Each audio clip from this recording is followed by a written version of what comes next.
ero di 3-1, ovviamente. Quanto aveva l'altro? Un HP.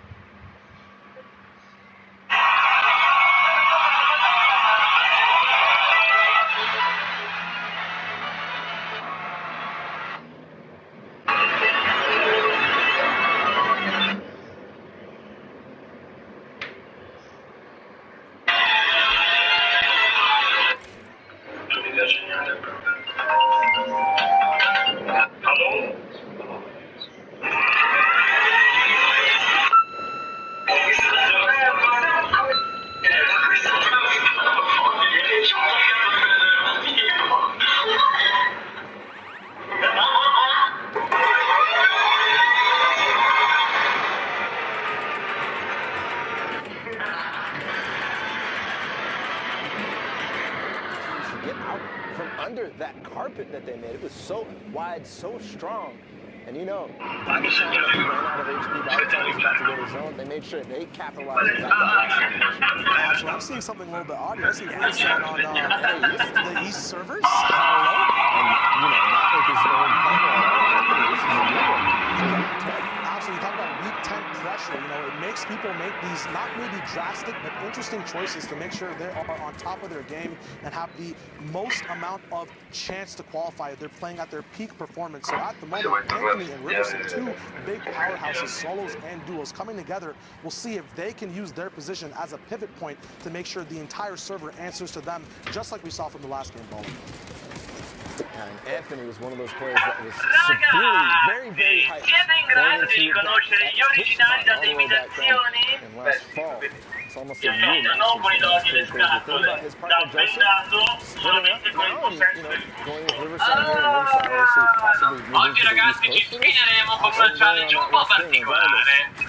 games coming in as we talked about, playing awesome utility Bolt Grace going down to this insane Munch Wombo combo. We talked about positioning as well as Anthony stays up top, letting Riverson stay in the fray of the fight, but providing support as well from just one level above. And they have that pyramid in full edit as well. It's going to be impossible for those individuals who just went down to do anything for defense. But, you know, Riverson looked as the role model of the West community. A lot of people learn a lot from watching his vlogs and his streams. We'll see what he can do on East right now. It's still perfect stuff.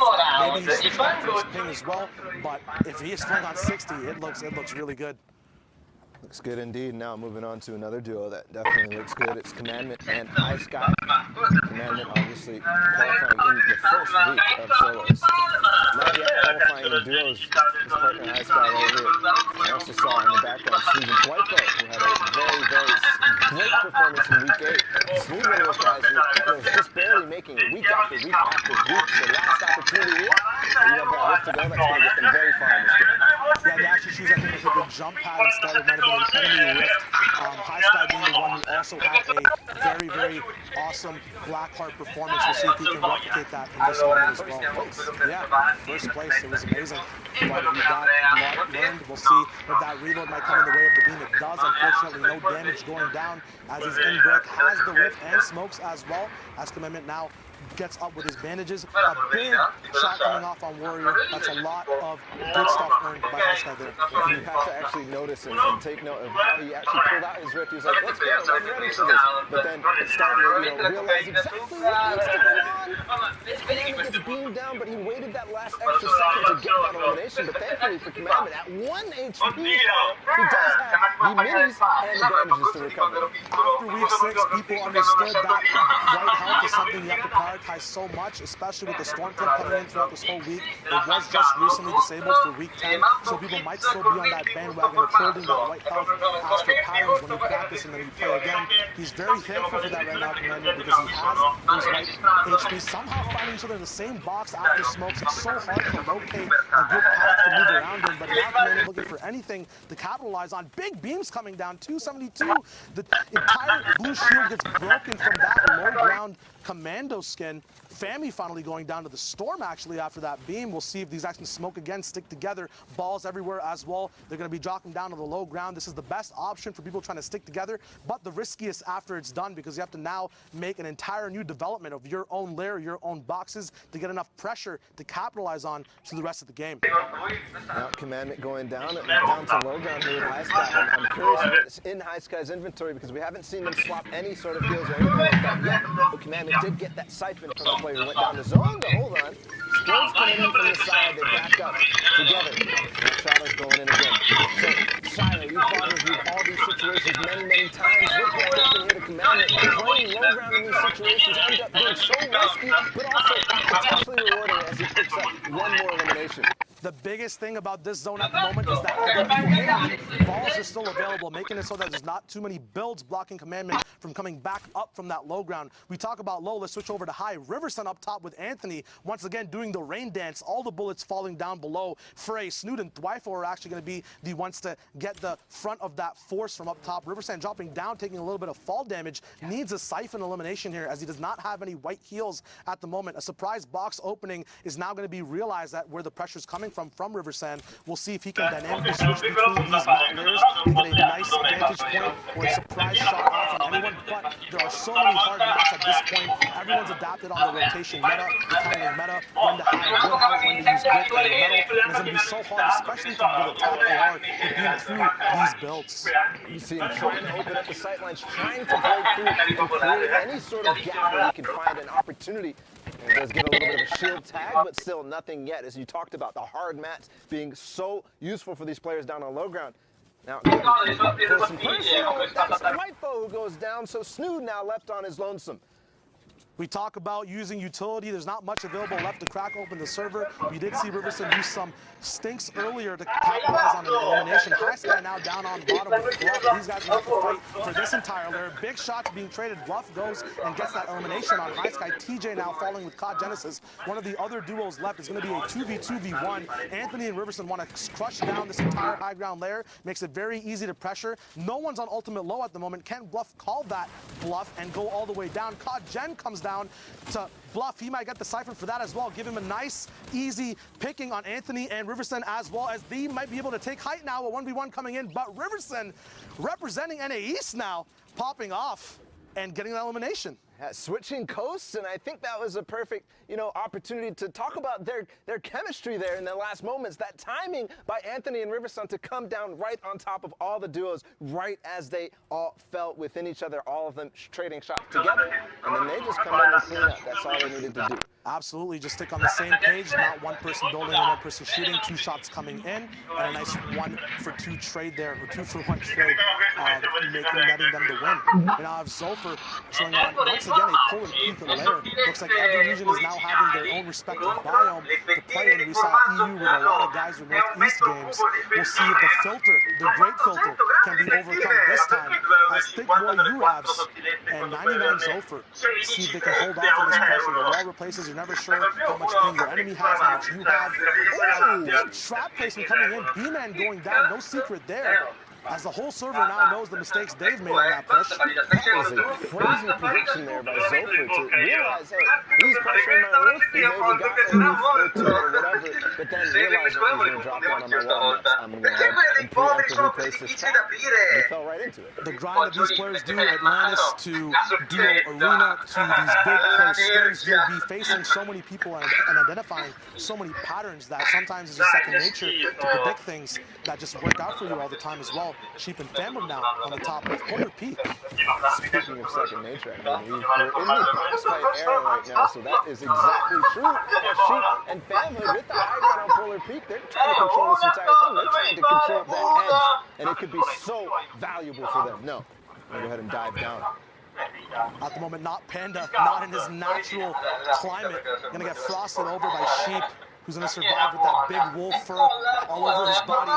These misfits up top going to make sure they're going to do a little bit of mischievous things to the rest of the server as well. 4D, Raz, and Goldpaul, though, sneaky right below. Not sure if Famwood and Sheep know where they are.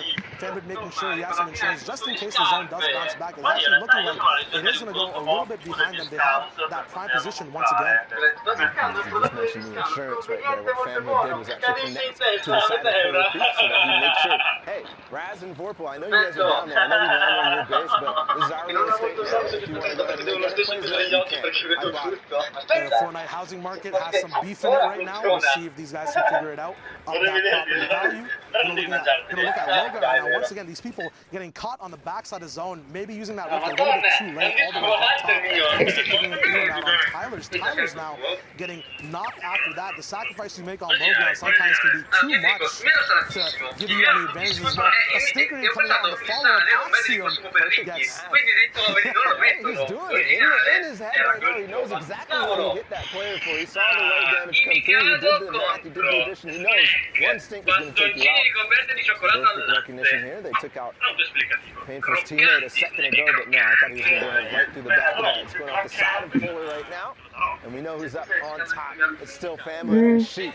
Continuing to hold that real estate. The big thing about this Polar mountain, especially when you're playing on the side of it, is it always gives you natural ground to connect to on the mid-ground tarp layer. So that's going to be very, very important for all these teams who are going to be looking for shots above and below. Trying to shoot up from mid-ground is always a big risk as you can get knocked down from below you, but now that can be opened up. So Sheep is being very, very meticulous about where he looks at, focusing a lot of his attention on the low ground layers because he knows that this position might be a little bit more vulnerable than usual. Big shots coming out on him, but he has a lot of shields and a rift as well, just in case things do hit the fan. We'll see if he has to use it at all, dropping in Storm to now waterfall down. Once again, dope mat management. He's going to be using one mat all the time to fall, making sure he falls diagonally to make sure he saves on a mat from a tarp switch as well, which is really, really nice. One elim amongst this duo, though, so the capitalization on points might not be there yet, but there are 20 individuals left alive, 12 duos. That first placement point comes in, and we'll see if they can get more points all the way up to the Vic Roy. I really like what they're doing here, moving so slowly forward. Does find Raz, who's, below him all that time before, but slowly going in on the edge, really making it so that people don't realize that they're a threat, that they're up there, that they have high ground, and they're owning the game right now. Famhood still looking for those opportunities, just like you said. I think he's going to find one more as these players decide to fight. Couple in the zone. He does find KZ, but falls all the way down, unfortunately. Going all the way down to 21 HP, and I already see a problem here because there's stink grenades in play, really, up on high ground. Sting grenades in play on height is one of the most dangerous things because sometimes you can't even build higher. It's a lot worse for you at the end of the day. Wall replaces coming in. Dynamic Menace goes down. The two tap coming in. Very nice stuff from Sheep here. He's going to start to go down as well, but he's getting pressured from all sides at the moment. Famhood is also alive on a tick of HP right now. They're going to be looking for connects if that's possible. Famhood staying up so he doesn't get damaged at all either. And that crazy switch, mat switch right there as he was waterfalling down with wood, and then suddenly he switches. He still had 430 wood. Switches to brick. Makes it possible for him not to get knocked down. And I'm seeing a bunch of names down here that we started with. We saw Urav's Posick, and then Bumpa and Slappy, who each week we have been coming back to, and they've been getting better and better as they've started their journey as a duo together.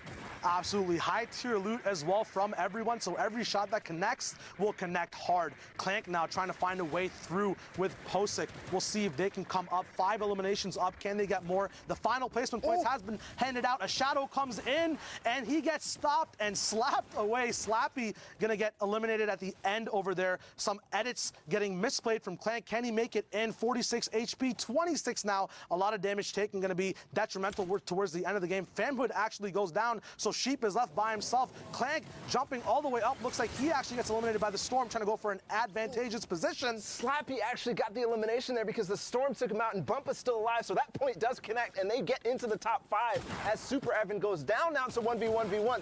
Bumpa goes out to Godnik right there, and it's Sheep versus Godnik. Sheep on the high ground, Godnik down below, but he's in a little bit of a pickle because there's actually an iceberg in the way. He goes out in the Storm. I think he might have just taken high ground. Sheep doesn't realize where he's at. He's using the chug to heal off. He's running away from Godnik. The first time we've seen the chug splash used in that sort of manner. Running away, getting the ice on his feet on purpose, and then going right out. The chug splash. it's here, it's ready, and we're getting back to those crazy heel-offs, Shayo. It's happening. It almost looked like a PG fight was going on, but we'll see. Go back to Zeke and see what's up with the rest of the games coming up. I like that rhyme. I'm about that, Shy. I like you. You're a really cool guy. Man, what an insane game there coming out. The Chug Splash, man. I'm telling you, we have not seen the ceiling for this item. And people are going to continue using it to do some really fun and crazy things like that. But great for the player to identify, you know what? I can just live. I'm just going to keep just splashing the ground. I'm good. Well, it's a great, because it's a change, right? I talked about it a little bit earlier. This fundamentally shifts kind of how those full storm closure and those heal-offs play, because usually you have to account for it. There's no insta HP. It's either a HP over time via the slope of the campfire, or you have to commit to either proccing it off, whether it's the bandage, the med kit, or sitting there and popping a shield. So now all of a sudden, when it's an insta 20 HP and it stacks up to 6 times, like, you can exchange those out. So now a siphon might not be enough. And I mean, those end games, things are getting weird. Things are getting weird. Speaking of weird, I don't know, I didn't make a great transition. But we're hanging out with Sundown. These plays were sick. They weren't I was going to say, yeah. Let's get right on into it, or let's dive on in. You can see the swimming pool over there. But first, Rob Boyd with Middle and Casper. Now, Middle, as qualified in the solos, is able to pick up 2x there and then start his work from top down. He picks up a nice double here on the Zextra right away, and then he finds Vinny right afterwards. So brilliantly done from him to be relentless, chase up with this, and manages to get the wall replaced, and then pushes in and will be able to close that one out.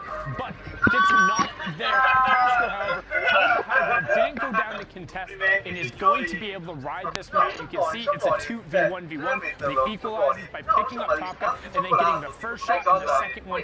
6 HP left. We talked about the difference. That could end up being it. But Ghost is lost, and Boppin didn't look lost here. They were able to put the ball on the rest of the lobby, picked up Snaz there, and this one was all about control.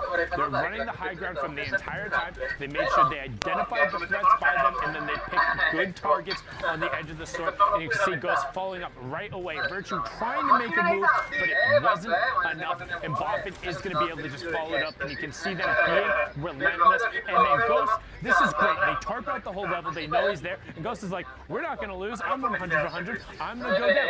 Every point matters. That one got them the 13th Elam, and now we got Anthony and Riverson. So Riverson used to be the best of the West, now playing over in the East, trying to be a beast here, doing everything he can to get another qualification spot. He wants it so bad. He's picking up Huifo there and trying to push through. You can see he pulls up with a great flank and control around the zone to get TJ, stay in it, and then recognize the shot onto Bluff at the end. Just brilliantly done. We've seen Riverson before, and now trying to do it with the new duo of Anthony in the final week. We're used to seeing him with Persecute, but let's see if it's enough to get him up here on the standings.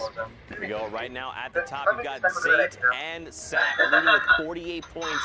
4 games played. Right behind them, you got the liquid duo of 72 and Vivid.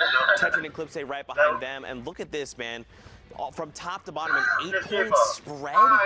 That's, I mean, 8 points in striking distance is, you know, making it what, let's say, top 5 and a few victory royales, and suddenly you're finding yourself all the way up here. I mean, this is still really, really close. And the one thing you have to realize, Eclipse and Tetra have already qualified. Zayt and Saf have already qualified. So right now it would be 72 hours and Vivid, Slaps and Keys, and then Assault and Innocent. But with all of these players here, we've talked about a reasonable pop-off game being about 15 points. It's a 5-game victory royale or a top 5 with 8 elims, and in duos in particular, because everyone kind of squishes together at the end, those numbers can be inflated. We've seen 20-plus point games. Yeah. We saw Stompy Dashenkin drop back-to-back 20-point games to take it up. It is still anybody's tournament for the last 3 spots. And again, this is it. After this, you're done. If you played on NA East, you can hang it up. If you're not going to New York, you get to watch with everyone else. And again, you know, if you're seeing these players and you don't recognize them, or maybe you do, just take a moment, send them some love. They're playing their hearts out right now, trying to punch their tickets. Of course, Fortnite fam, we're ready to hop back into more games. Thank you so much, Sonna, for hanging out. We're going for corner dips, lets it back over to Bala and Scheilager. Thank you, Zeke. Those eyebrows always on fleek, and so is NA East as we get into Dubs and Mega, the big titans of the entire server on solos and duos. A nice, varied actually rotation coming in. A ball sticking beside a flintlock pistol like a mother deer and her fawn as these guys move around the field at the moment. A lot of mats available as well, and they keep saving these mats as well when they use this type of rotation. I love the use of the flintlock as a rotational item. It's something that you can always basically count on finding at least one, or maybe a Bladderita Pro Shadows or something. And that flintlock, hey, sometimes you have it and you're like, oh, I don't have a rotation, but it saves the day here as Dubs and Mega make their way towards the zone. Almost approaching that top 25. It's not placement threshold here in duels. It's actually still half of the server alive right now. It's just really impressive that these guys used these many limited mats, saved the ball, and got in without taking any damage, as it's so hard to do when one player has the ball and the other player doesn't. It takes so much experience. Speaking of experience, knowing the proper sight lines and the proper builds to shoot as well is huge, as Dubs is going to be calling the shots on who to shoot at the moment. Dubs looking at boxes beside him as well that are just completing. A lot of chaos going on around him as well. A blue tack shotgun available, so he gets multiple shots in close range. It actually does out DPS the combat if you are in that box-to-box moment, and that's what he's going to be looking for, doing his patented wall replacing. It is the box fight meta. And we'll see if Mega can play that meta as well, as one duo holds while the other one pushes. Flintlocks coming into that tack. Double tap. Pool goes down, now representing his name as a ghost in the server. We'll see what else these duels can do as we look at a huge aerial shot. Everyone on the same layer on this mountain. Starting to flatten out, but we know the moving zones are coming, and we know those change things very fast. As I was looking at those standings, I was looking and seeing what the average points are for those top places, the people who are going to be qualifying. Zayt and Safford up at the top. They were averaging just slightly over 10 points a game at 46, and they had only played 4 games. Same thing with 72 and Vivid. And you know, I have a funny story about Dubs and Mega, actually. Dubs was giving me advice on how to play in the finals. He's like, Bala, you got this. You can qualify. All you need to do is get 10 points a game. I'm like, okay, buddy. You're only one of the few people who can do that consistently. One of the only in the world. We talk about the placements and where individuals are in these leaderboards. The first 5 games and the last 5 games and these 5 shots coming out of Vix are so different and important as he gets that knock. When players are playing your first 5, the mentality is very different. You have some momentum, but as you move around in those leaderboards, those last 5 games, people start getting more serious. People start throwing games. Speaking about throwing things, all these bodies getting thrown in the air as everyone is on rotation at the moment as the zone just starts moving. Looks like no one's really moving that late. Rote is left behind with Zeshi as well. I'm already seeing the top 3 players, or duos up on the leaderboard. Vivid and 72, and we saw Keys and Slacks as well down below them. Looks like Vivid is in a clutch situation right now as his teammate is already down. Trying to find the player on the zip line. He heard it coming. Started to put his attention immediately on it as he tunnels forward. Again, we talk about it every single time. It's always get ahead of the zone. Look back. Look for those gatekeeping shots as he sees. He opens it up, gets the stairs in. The edit comes through. Divine had no chance and no speed to realize that that was going to happen from Vivid taking opportunity to find that elimination. Divine on the low ground, now being dropped down to the underworld as Vivid starts to make his way up. 72 has been eliminated, so it's all him. Only 10 mats though, so it's just him in a dream at the moment. Now has to barrage through enemy builds with his pickaxe. Has an edit though. The last mat that wasn't his in that box. The dynamic zipline play coming in as he does gain a little bit of height, but he needs to go even higher. Balls flying all around him in the map as well. H-tag going down. Can he get the mats from that elimination? Yes, he can. 20 metal only though, as he still has to rely on his trusty pickaxe. Denying the height on that layer as well. He does have 1 launch pad and 1 mat left. Takers all the way up top with Hornet, who has qualified in solos as well. We'll see if he can replicate. Ma neanche, però qui sono plastificati. Vieni una visita, un giro transbrasiliani. Presentibili sì, per copiare ai superiori. Non ho mai fatto. Oh, Vincent. Benvenuto.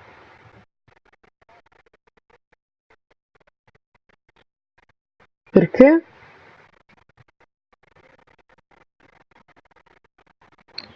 Perché? Only E vabbè, mi faccio i compiti, poi.